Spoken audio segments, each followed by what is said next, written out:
Vamos a Marcos capítulo 4, versículo 35 al 41 y también Marcos capítulo 3, versículo 13. Cuando tienen esas porciones de la Biblia, por favor me dejan escuchar un amén. Esas son nuestras bases, nuestros fundamentos de esta serie. Qué bonito me lo han puesto, ¿verdad? Ustedes saben que yo hago diapositivas a la vieja escuela, ¿verdad? Pero qué extraordinario. Gracias, gracias, gracias, jóvenes, por ayudarnos tanto. Viendo la historia del cristianismo, como les dije, veo nuestra fe, veo nuestro caminar en Dios como una larga e intensa travesía. Así es nuestra vida, así es la vida del creyente, así es la vida de la iglesia, así ha sido por estos 2 milenios. Hemos transitado distintos momentos, distintas estaciones, distintas circunstancias, y porque hemos sido fundados sobre la roca inconmovible de los siglos, no hemos desaparecido. Y en medio de todo este ir y venir de la religión contemporánea, hay un grupo de discípulos que tienen hambre y tienen sed de Dios por las cosas clásicas de Dios. Hay discípulos que no estamos con la intención de renunciar a la cruz de Cristo. Hay discípulos que estamos dispuestos a seguir el camino, aunque sea con aguijones en la carne. Amén. Que no queremos esa propuesta de un Cristo hollywoodense, de un Cristo estrella, de un Cristo que mueve a los suyos a ser, entre comillas, exitosos, súper prósperos. No, hay cientos y millones todavía en este mundo que, a pesar de las consecuencias, amamos la senda estrecha, la puerta que es angosta, pero que lleva a la vida eterna. Hay personas que tenemos pasión por Dios, por lo clásico de Dios, porque Él en su gran misericordia se reveló a sí mismo para traernos salvación a nosotros los pecadores. Él nos invitó a seguirlo hasta el final de nuestros días. Y aunque lamentablemente, como en los tiempos antiguos, han salido todo tipo de propuestas y corrientes religiosas, nosotros preferimos este camino clásico. Voy a decir como desde hace 25 años predicando en campañas evangelísticas, le decíamos en eso. ¿Cuántos dicen amén? Hombre, pero es que ese amén están reposando del Espíritu, yo sé, pero preferimos eso. En la propuesta de esta época, preferimos la travesía con el Señor, aunque eso implique esas circunstancias. Estamos viendo Marcos capítulo 3, verso 13. ¿Lo tienen ahí ya en sus Biblias digitales? El Señor Jesús está iniciando su ministerio público en la Galilea de los gentiles, allá en la periferia donde estaban los descamisados, los impuros, los que no tenían el templo como el centro principal del culto y la adoración. A la orilla de ese mar, que nos decía María, ella dijo el domingo, no, yo estuve allí, pero también metí los pies. ¿Se acuerdan? El domingo, en ese lago que se conoce como el lago de Tiberíades o el mar de Galilea, allí Jesús en el norte comenzó su ministerio. Y habíamos estado describiendo que cuando él comienza su ministerio en Marcos 3:13, llama a un grupo de personas. ¿Han visto el pasaje? Señala el relator del Evangelio Marcos los nombres propios de esos personajes. No se detuvo a minuciosamente hablar de sus genealogías o hablar de sus apellidos. Algunos tenían unos calificativos como los hijos del trueno, pero es emocionante que de toda esta primera multitud Jesús haya llamado a estas personas. y los haya invitado a estar con Él y les haya dado poder, inclusive dice el relato del llamado en Marcos, inclusive para echar fuera demonios y para que estuvieran siempre con Él. Qué fascinante es esa propuesta de seguimiento, ¿no es cierto? Qué fascinante es seguir a un Cristo que me está dando, ¿qué cosa? Poder. A un Cristo que me está, ¿cómo es que dicen hoy día por allí en estas frases de predicaciones ultra posmodernas y fantásticas? Te está subiendo de nivel. ¿Han escuchado eso alguna vez? Te está promoviendo. Dicen estas personas por ahí en la propuesta de ese Cristo chiquitico, diría yo, ¿verdad? Ese Cristo del materialismo propio de nuestros días.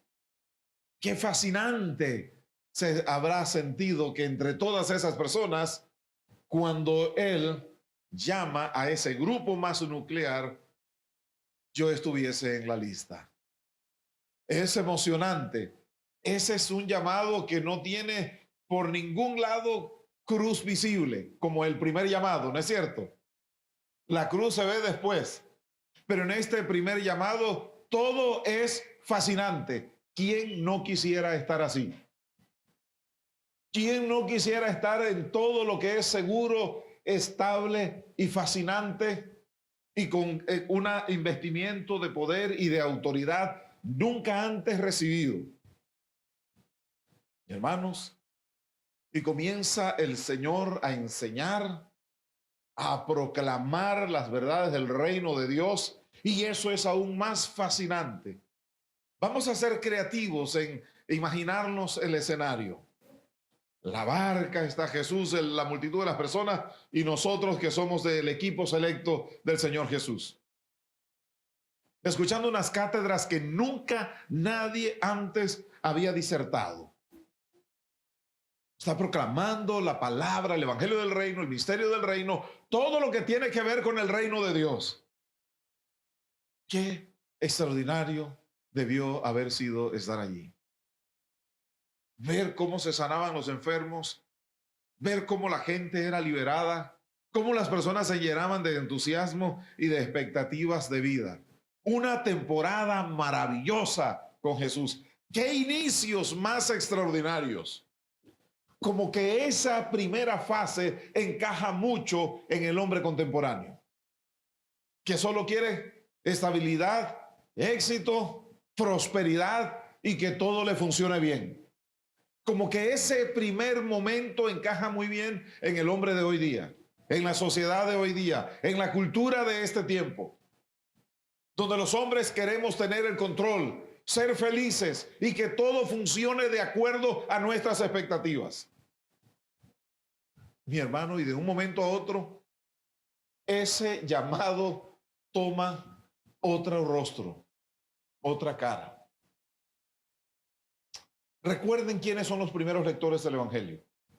Recuerdan que los dijimos el domingo pasado. Recuerden que es el primer relato escrito evangélico, porque los otros evangelios se escribieron posterior a este que escribe Marcos. Y recuerdan el contexto en que se estaba escribiendo, lo que estaba pasando a nivel de religioso. Recuerdan, se ha quemado el templo de Jerusalén y miles de judíos han sido sacrificados, asesinados salvaje y brutalmente, entre ellos y por parte de lo que hizo el general Tito Romano, que está ahí en la historia de Roma, y la toma de Jerusalén.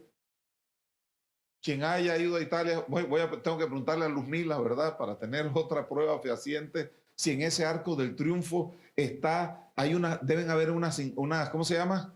Unas señas o unas esculturas de la toma de Jerusalén. Creo que está el arca o algo así, algunos de los implementos del templo a raíz de ese acontecimiento. Y la iglesia, que ya quizás tiene 37 años de estar, si el Señor, partimos de más o menos del año 33 de su ascensión, la comunidad ya lleva casi 4 décadas,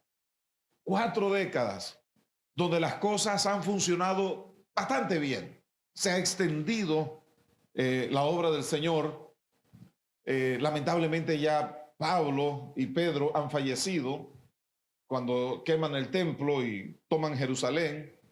Ya San Pablo y San Pedro ya estaban en la presencia de Dios.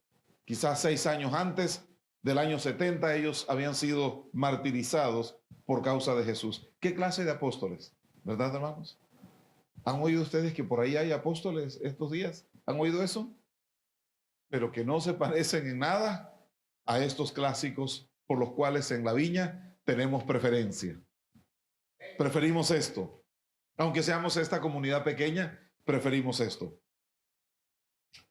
Bueno, cuando todo esto está sucediendo, ya también la iglesia comienza a oler los primeros vientos de tempestades, de persecuciones. Porque hasta este momento el cristianismo es una religión ilícita. Y en el derecho romano de la época, Sayira, ¿usted dio derecho romano ya? ¿Ya? Usted también dio, usted no dio derecho romano, ya pasó por allí. Mis hermanos, el sentido romano de la ilicitud del ciudadano era una cuestión severamente castigada. Con el ciudadano, ahora imagínense quienes no eran ciudadanos y que practicaban algún tipo de actividad que insinuara alguna rebelión contra el imperio, era aplastada con todas las fuerzas. Y eso fue lo que pasó con los judíos. Y en ese contexto que la iglesia ve ese gran símbolo de la religión de donde ellos habían salido y toda la hostilidad que casi 4 décadas después estaba generando el cristianismo, como que la tormenta estaba tocándolos a ellos.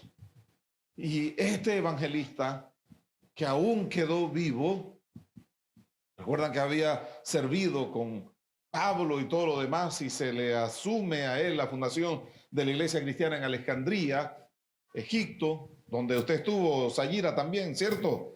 Bueno, allí la iglesia copta cristiana, allí la fundó este evangelista del cual estamos leyendo. Oye, yo no sé por qué no estamos como en, ¿cómo se llama? Reels, que es que le dicen eso, chicos jóvenes, y con miles de, ¿cómo es? De like, ¿verdad? Oye, si nosotros como que tenemos un argumento muy interesante como iglesia. Bueno, en ese escenario ya no solo sirve el relato hablado, sino ahora se plasma en estos pergaminos para decir a la iglesia que seguir a Jesús, si bien es cierto, tiene una fase extraordinaria y maravillosa, también seguir a Jesús en esa travesía implica tempestades. ¿Están conmigo?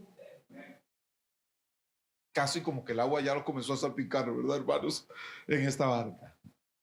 Exactamente es así.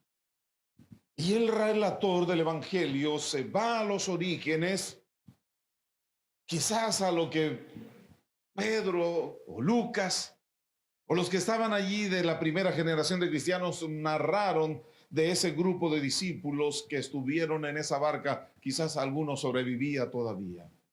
O en los relatos que diera Pedro a Marcos, él los mantuvo vivo y 6 años después, y así es la fecha del martirio de Pablo y Pedro, entonces comienza a decir a esta iglesia, este joven Marcos que ve lo que está pasando, que quizás está más encanecido siguiendo al Señor y habiendo servido en la obra misionera de plantar iglesias, y deja esto para la cristiandad, no solo de esos días que estaba aún cuajándose como movimiento de Jesús, sino para el hombre de todos los tiempos, incluido nosotros, que por su gracia estamos siguiendo su santo camino.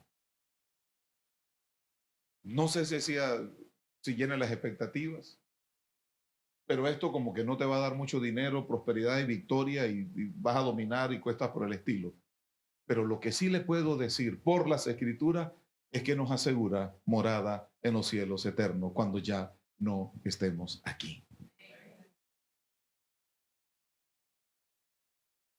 Y el mar, que siempre ha sido un símbolo de la tribulación, de la prueba, de la lucha, de la batalla porque la fe se mantenga viva y en pie. Y la semana pasada describí el lago. Creo que podemos ir a esa otra diapositiva muy brevemente, ¿verdad? Estamos viendo el contexto exactamente donde esto está ocurriendo. Pero como dije el domingo, observen bien porque la travesía que se hace aquí en este pasaje de Marcos capítulo 4 fue del norte hacia el sur. Y observan en el mapa, mira dónde está pasando esto. Qué maravilloso es el Evangelio, ¿no es cierto? Qué extraordinaria es la palabra del Señor.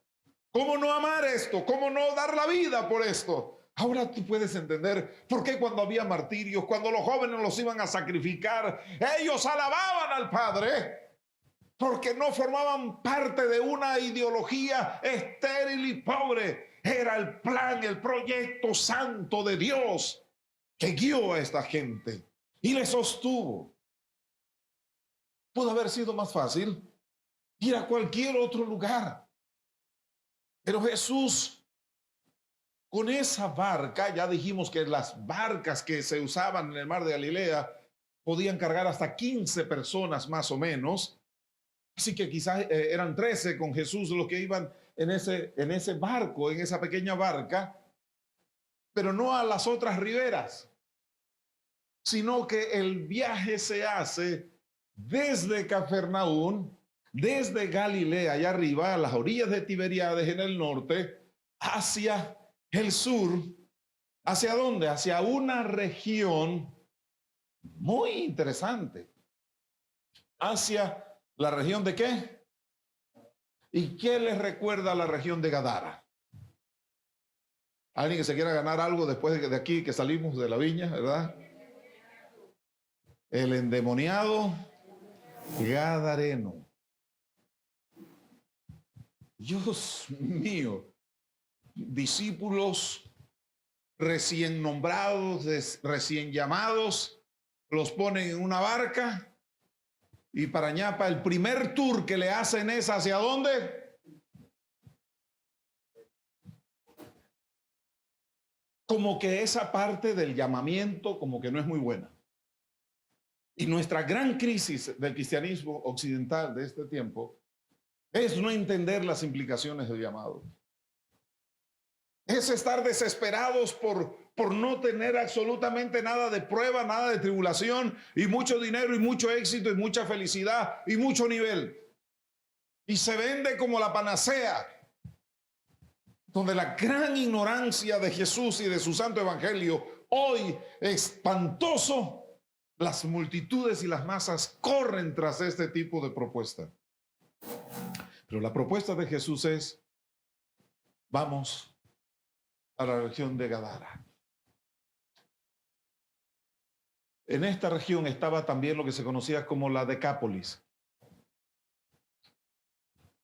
Hacia esa región se movía esa parte de la Decápolis, pero sobre todo lo que era esta parte de Gadara, que era esa tierra de los gentiles, de los excluidos de Dios, de los que habitaban en tinieblas y en oscuridad,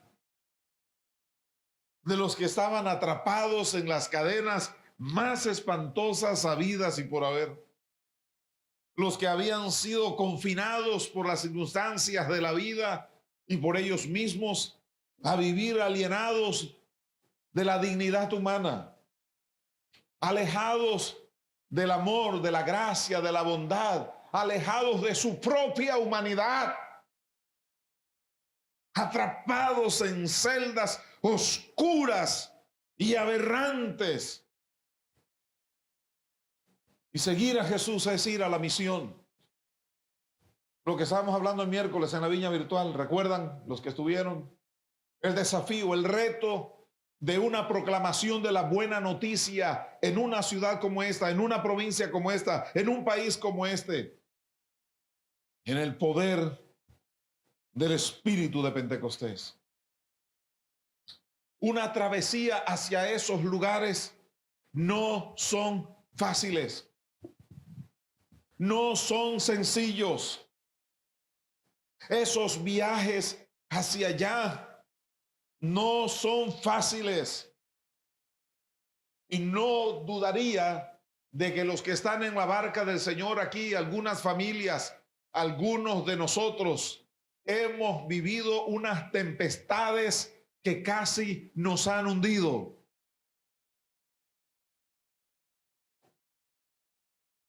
En la vida, con los hijos, con la familia, en los ambientes laborales, en los planes, en los proyectos, en las ilusiones que teníamos de la vida. No resultaron. Teníamos una expectativa de que todo iba a estar súper bien. Y de pronto en esta caminata de seguir a Jesús, nos encontramos con las olas. Nos encontramos con el mar embravecido. Estiman los geógrafos que han estudiado este lago que posiblemente las olas pueden llegar a medir hasta 9 o 10 metros. ¿Te imaginas una pequeña barca? O sea, 9 a 10 metros, eso es bien alto, hermanos. Para una barca que apenas lleva 15 personas. ¿Cuántos han andado en bote alguna vez aquí? ¿Alguien ha andado en bote? Sí, excelente. ¿Saben lo que es andar en bote? Yo fui a hacer obra misionera a por donde está la isla Escudo de Veraguas. ¿Han oído hablar de esa isla? Viajamos como 6, 7 horas a un lugar que le dicen Santa Catalina, llegando a Calobébora, pero por el Atlántico. Franklin, ¿usted caminó por allí? Sí. Claro que ellos iban en unas lanchas, hermanos, y yo iba en aquel bote como el que usaba Jesús. Hermanos, increíblemente.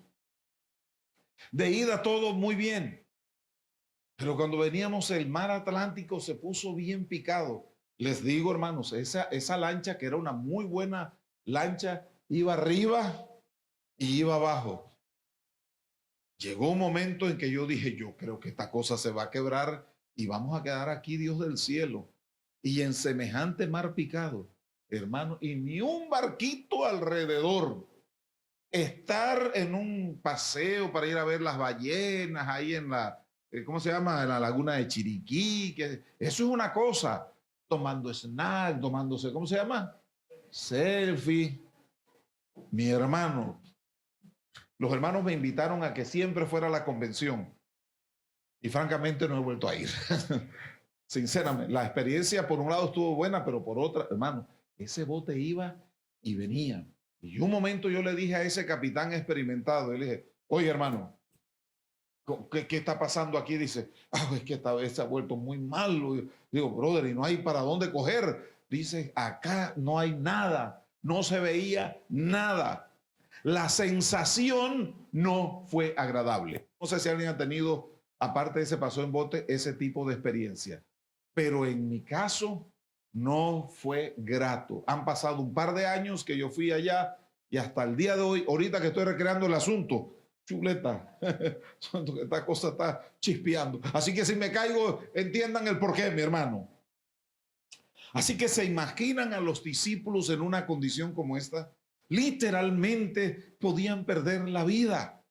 Literalmente todas sus ilusiones, todo lo que pensaban de ese viaje se fue al traste.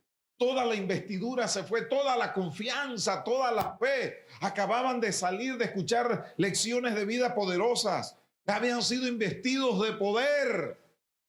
Y después estaban con el terror, con el miedo. Claro, esas olas, se le fue el llamado, se le fue la palabra, se le fue la oración que le hizo Jesús. Se fue, porque en los momentos de prueba, de tribulación, nuestra fe no desmaya. No nos sentimos a veces, sí, amén, pastor, ¿cómo no? Ajá, ajá, pero ya no recibo ni transmito porque el problema, porque la circunstancia me tiene atrapado, me tiene amarrado. Hermano, le mando este versículo bíblico, ajá, ya lo leí, pero no me hizo ningún efecto. Sigo igual o peor, angustiado, desesperado. O sea, hasta cierto punto quiero que sepamos esto, que reaccionar así es hasta normal. Porque Dios los había ungido, les había dado poder, les había dado autoridad, les había llamado. Pero toda esa experiencia, ese primer impacto, esa parte grata de la fe, sensacional, muy emocional a veces, no fue suficiente para soportar la tempestad. Se requiere una fe más madura, más anclada, más profunda, más conviccional, más intencional, una fe mucho más formada. Vendrán, y esto es algo que la cristiandad ha tenido que aprender a lo largo de estos 2 milenios.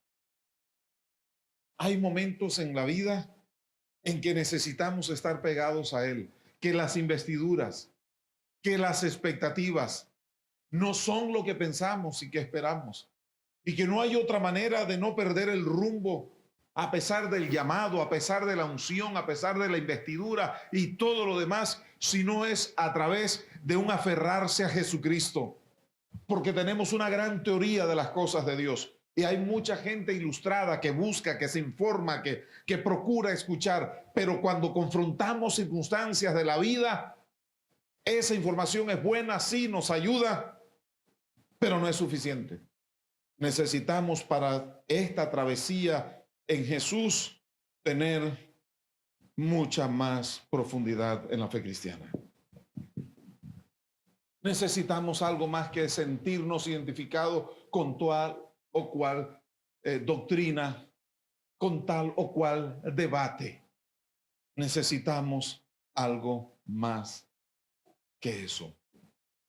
Porque seguir a Jesús implica también una confrontación con los poderes de maldad. Implica una confrontación fuerte. Y por eso el hermano Derek Murphy, este gran teólogo sudafricano de Ciudad del Cabo, puso a disposición del cuerpo de Cristo este libro titulado La irrupción del reino. ¿Cuántos los tienen aquí? ¿Se lo tiene allá? ¿Solo lo tiene Franklin?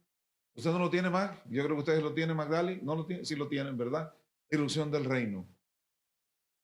Porque esto es un choque contra el poder del mal en todas sus formas, donde el primer impactado no es solo la barca, sino quienes vamos en ella.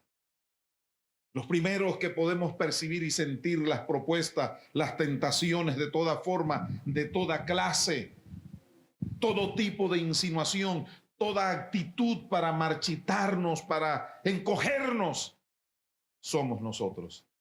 Pero Dios ha venido con poder, hermanos, para levantarnos.